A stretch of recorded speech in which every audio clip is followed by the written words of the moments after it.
Halo Bedekers. Nama Natalius Pigai kembali jadi perbincangan panas di media tanah air.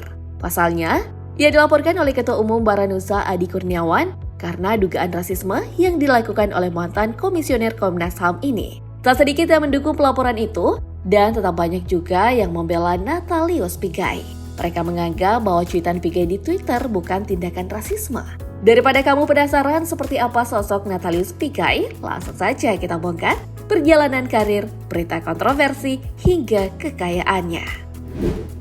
Natalius Pigai menyelesaikan kuliahnya di Sekolah Tinggi Pembangunan Masyarakat Desa AMPD, Yogyakarta, dan mendapat gelar sarjana ilmu pemerintahan. Lelaki asal Irian Jaya ini terlibat dalam beberapa organisasi seperti Partai Rakyat Demokratik, Perhimpunan Masyarakat Katolik Republik Indonesia, Wahana Lingkungan Hidup Indonesia, Komisi Orang Hilang dan Korban Tindak Kekerasan, Rumah Perubahan, dan Petisi 28. Sebelum berkarir di kementerian, ia mulai bekerja sebagai staf di Yayasan Sejati dan Yayasan Cindelaras atau Ya Citra.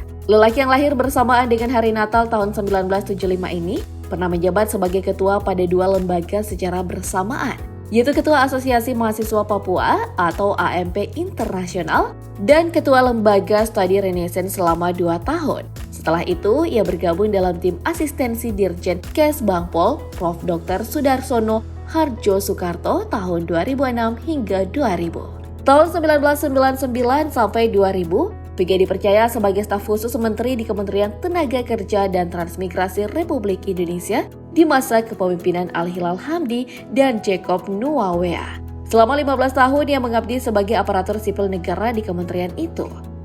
Di tahun 2004 ia kembali di bangku pendidikan dengan belajar pendidikan statistika di Universitas Indonesia. Setahun kemudian, ia kembali mengambil pendidikan peneliti di LIPI, dan untuk menunjang karirnya, ia juga bergabung dalam kursus kepemimpinan di LAN.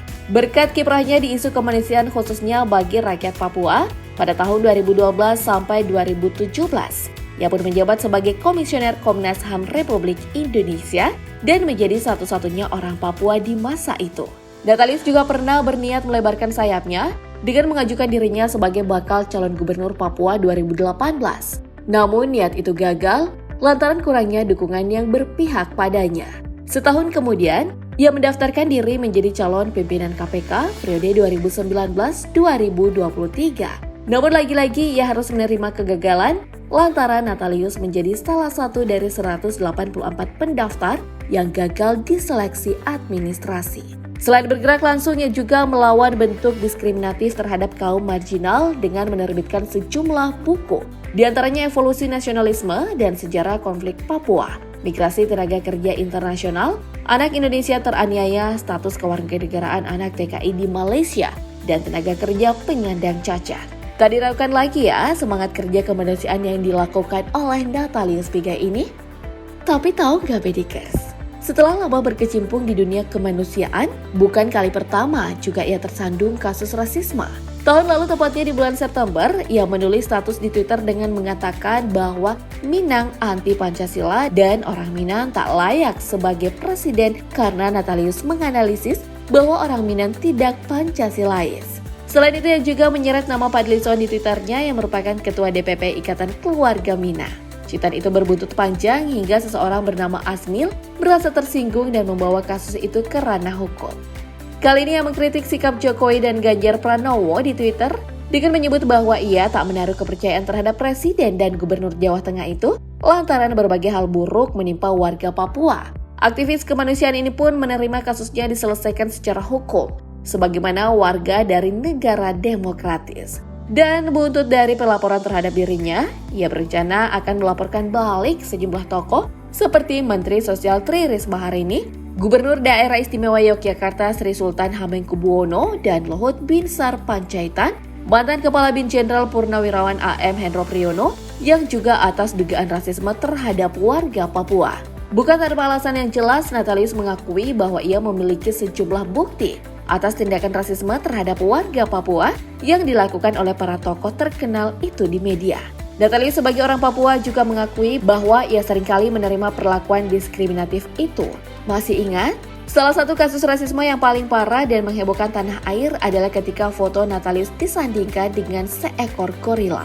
Foto itu diunggah oleh Ambrosius Nababan di akun Facebook miliknya.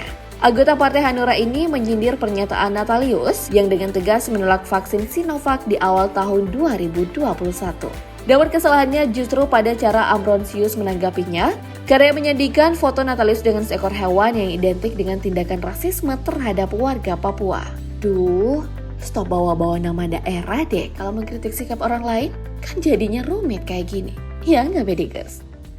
Natalius Pigai memang dikenal sebagai orang yang rajin mengkritik pemerintah. Beberapa kali kritikannya berbuah kontroversi. Misalnya di tahun 2016, ia mengkritik kunjungan Jokowi ke Papua yang dinilainya tidak bermanfaat dan hanya menghabiskan APBD. Menurutnya kebijakan Jokowi selama ini tak berdampak apa-apa tuh bagi rakyat Papua. Jadi kunjungan yang dilakukannya sia-sia saja. Dan di tahun 2017, Natalius bahkan menyindir cara kerja Susi Pujiastuti, yang bagi banyak orang justru mendapat pujian nih. Sebagaimana yang kita ketahui, Susi kerap kali menenggelamkan kapal yang melanggar hukum perairan Indonesia saat yang menjabat sebagai Menteri Perikanan dan Kelautan.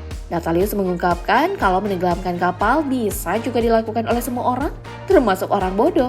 Tentu saja pernyataan itu disanggah oleh Pujiastuti yang menjelaskan secara detail proses penangkapan kapal hingga penenggelaman yang tak mudah. Dan untuk melakukannya harus menjadi menteri. Nah, untuk menjadi menteri, apa orang bodoh juga bisa? Bukan hanya Jokowi dan Susi Pujiastuti, Mahfud MD pun tak lepas dari kritikannya. Natalius menganggap bahwa selama ini Menko Polhukam itu hanya banyak bicara tanpa kerja yang benar. Hal ini Natalius lakukan lantaran komunikasi pemerintah mengenai RUU Cipta Kerja dinilai buruk. Makanya itu, Mahfud MD pernah menulis pernyataan sikap di Twitter dengan mengatakan, jika kamu tak setuju dengan pernyataan orang yang kamu anggap dungu, bukan berarti kamu boleh menghinanya dengan menyandingkan fotonya dengan foto hewan. Cuitan itu diduga tertuju pada Natalius dan Natalius menanggapi, jika hal yang dilakukan Mahfud MD adalah gimmick, seharusnya Mahfud kerja untuk rakyat saja. Duh, kebayang gak sih keberanian Natalius mengkritik banyak tokoh berpengaruh? Dan tak hanya sebagai aktivis hak asasi manusia, ternyata Natalius Pigai diketahui bekerja sebagai penyidik swasta dan konsultan bisnis untuk perusahaan asing maupun domestik. Dari laporan harta kekayaan negara 9 Juli 2019, Natalius Pigai memiliki kekayaan lebih dari 4,3 miliar rupiah. Dan faktanya, Pigai bukan orang yang suka mengoleksi barang mewah sebagaimana orang berduit lainnya. Karena dia hanya memiliki satu mobil keluaran tahun 2000 jenis Honda CR-V. Harga beli dari mobil generasi ketiga ini ditaksir mencapai 300 juta rupiah. Namun sayangnya Bedikers, karena sampai saat ini belum ada informasi mengenai harta kekayaan lainnya, seperti aset berupa tanah dan bangunan apa yang dimiliki oleh lelaki kontroversial ini. Kamu ada tahu nggak?